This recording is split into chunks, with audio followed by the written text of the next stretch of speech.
जो अगर आप ट्राई कर चुके हैं या ट्राई कर रहे हैं तो आंसर देख लीजिए। इसका आंसर आएगा ऑप्शन सी। क्वेश्चन क्या है?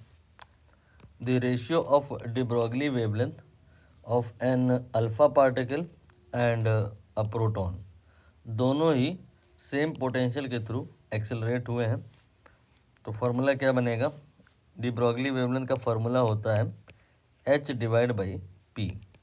p यहाँ पे मोमेंटम है, इसे हमें काइनेटिक एनर्जी से रिलेट करना होगा।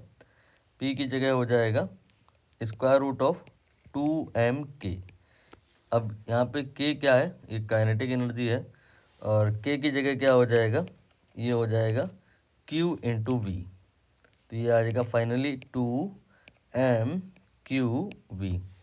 ये आफ्टर ऑल फार्मूला प्रिपेयर हुआ है, और इस फार्मूले में आप देखिए दोनों ही जो केस हैं अल्फ़ा पार्टिकल का और प्रोटॉन का, H2 और V भी देखिए सेम है। तो आप यहाँ पर बोलोगे कि जो लैम्डा होगा वो होगा some constant divided by under root में m_q। m और q के अलावा जितना भी कुछ है ना, सब वो कांस्टेंट है।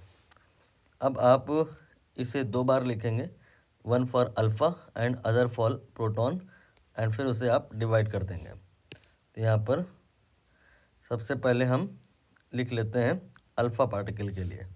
तो लैम्डा फॉर अल्फ़ा क्या आ जाएगा? c divided by under root में m alpha then q alpha.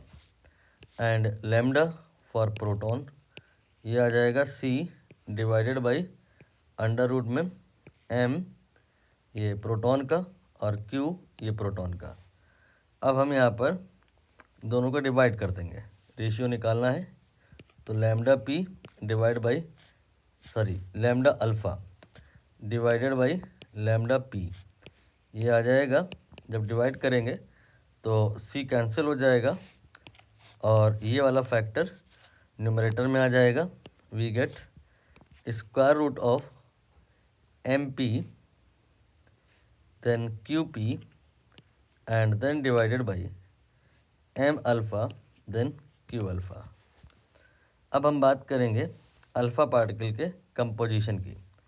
Alpha particle के बारे में हमको ये पता होना चाहिए कि इसमें दो प्रोटॉन होते हैं और दो न्यूट्रॉन होते हैं। इस जानकारी की हेल्प से हम लोग इस पे चार्ज और इसका मास निकाल पाएंगे। प्रोटॉन का मास मैं अगर m मानूं तो बिकॉज ऑफ प्रोटॉन जो अल्फ़ा पार्टिकल का मास होगा वो 2m हो जाएगा। न्यूट्रॉन और प्रोटॉन का मास लगभग में बराबर होता है, तो because of neutron mass again 2m हो जाएगा, टोटल 4m आ जाएगा, राइट। इसके बाद चार्ज की बात करें तो प्रोटॉन पे जो चार्ज होता है वो E के बराबर होता है, तो बिकॉज ऑफ प्रोटॉन जो चार्ज हो जाएगा वो 2e हो जाएगा।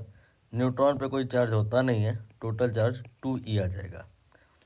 एंड अगर हम प्रोटॉन की बात करें तो प्रोटॉन पे जो चार्ज होता है वो E होता है, और जो मास होता है उसे हमने m माना है, m को m मान लिया है।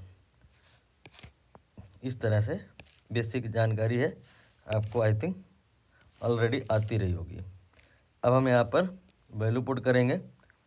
इस फार्मूले को यहाँ से उठा लो और वैल्यू पुट कर दो।